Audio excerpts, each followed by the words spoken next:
बच्चों, कैसे हैं आप सब? आशा करती हूँ आप सब अच्छे होंगे, स्वस्थ होंगे।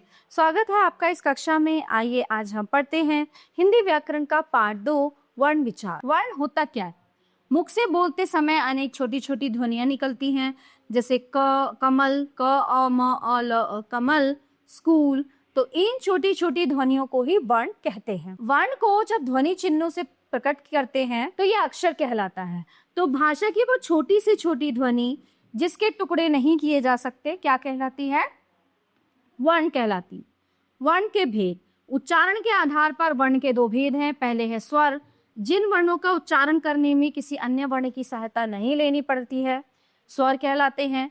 इन्हें स्वतंत्रता पूर्वक बोला जाता है और स्वरों की संख्या कितनी होती है? 11 होती है। स्वर के भेद। स्वर के 3 भेद होते हैं, ह्रस्व स्वर, दीर्घ स्वर और प्लुत स्वर। जिन स्वरों के उच्चारण में बहुत कम समय लगता है उन्हें ह्रस्व स्वर कहते हैं। ये संख्या में 4 होते हैं। दीर्घ स्वर। जिन स्वरों के उच्चारण में ह्रस्व स्वर से दुगना समय लगता है उन्हें दीर्घ स्वर कहते हैं। ये संख्या में 7 होते हैं, जैसे आ, ई, उ, ए, ओ तथा औ। प्लुत स्वर।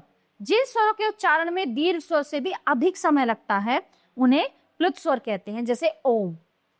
तो कई बार हमें व्यंजन के बाद स्वर का प्रयोग करना पड़ता है, तो तब स्वर का रूप परिवर्तित हो जाता है और स्वर का ये परिवर्तित रूप ही मात्रा कहलाता है।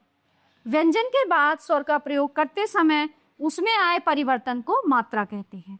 प्रत्येक स्वर की अपनी मात्रा होती है। स्वरों के अतिरिक्त अयोगवा, अंग, अंग तथा आह की भी मात्राएं होती हैं।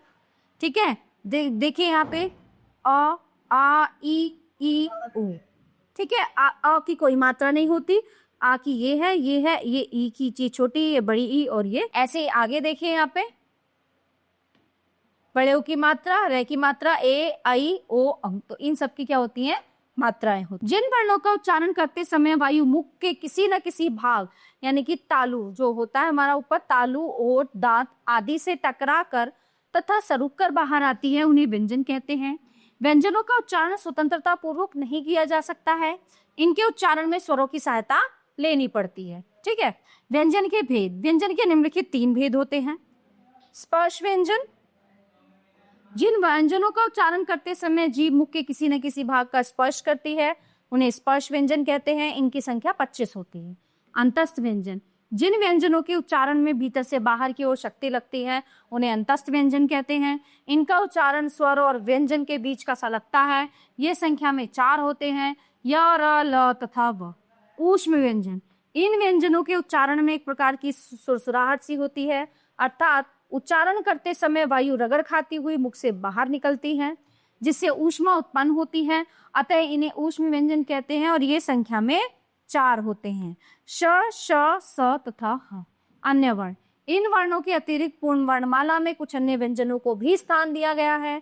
ये है, पहला है अयोगवा। ये वर्ण न तो स्वर के वर्ग में आते हैं और न ही व्यंजन के वर्ग में, अतः इन्हें अयोगवाह कहते हैं। इनकी संख्या 3 होती है, अंग, अंग तथा। फिर आता है अनुस्वार, जो ऊपर अंग की बिंदी होती है। जब किसी वर्ण का उच्चारण करते समय वायु केवल नाक से ही निकलती है उसे अनुस्वार कहते हैं। और प्रत्येक वर्ग का पंचम वर्ण, जैसे अड़ा, इया, ण, न, म, जब किसी व्यंजन से पहले जुड़ता है तो उसे अनुस्वार अंग लगाकर दर्शाया जाता है, जैसे हंस, चंचल, मंगल, चंपक आदि। अनुनासिक। जिन वर्णों के उच्चारण में वायु नाक और मुख दोनों से निकलती है उन्हें अनुनासिक कहते हैं और इन्हें लिखते समय शब्द पर चंद्र बिंदु लगाया जाता है, जैसे चांद, दांत, सांझ, हंसना आदि। विसर्ग। आहा। अक्षर के अंत में लगने वाले 2 बिंदुओं को विसर्ग कहते हैं। इनका उच्चारण हल्के से ह वर्ण की भांति होता है, जैसे अतः, पुनः, दुख आदि। विकसित ध्वनियां। हिंदी भाषा की विशेषता है कि इसमें जो शब्द जैसे बोला जाता है वैसे ही लिखा जाता है। शुद्ध उच्चारण के लिए हिंदी में कुछ ध्वनियां विकसित की गई हैं। इनकी संख्या 2 है। यह है ड तथा ढ। संयुक्त व्यंजन। 2 व्यंजनों के ऐसे मेल को जिससे बने व्यंजन में उन व्यंजनों की पहचान बिल्कुल समाप्त हो जाए संयुक्त व्यंजन कहलाते हैं। इनकी संख्या 4 होती है और ये है क, श, क्ष, त, र, त्र, ज, य, ज्ञ और श, र, श्र। वर्णमाला।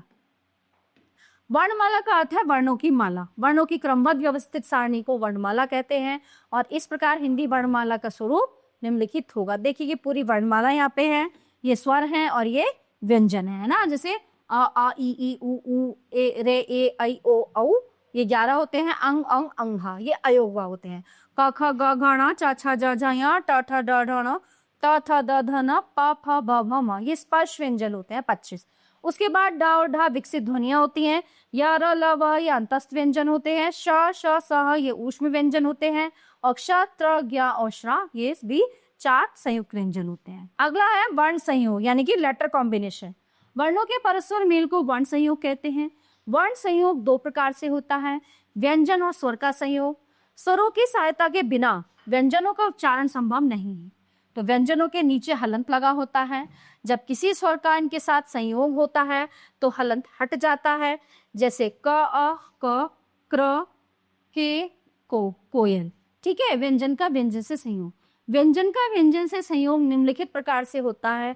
जब खड़ी पाई वाले व्यंजनों के साथ दूसरे व्यंजन का प्रयोग किया जाता है तो व्यंजन से खड़ी पाई हटाकर दूसरा व्यंजन उसमें जोड़ दिया जाता है, जैसे ध या ध्य, स त स्त, न स्न, है ना।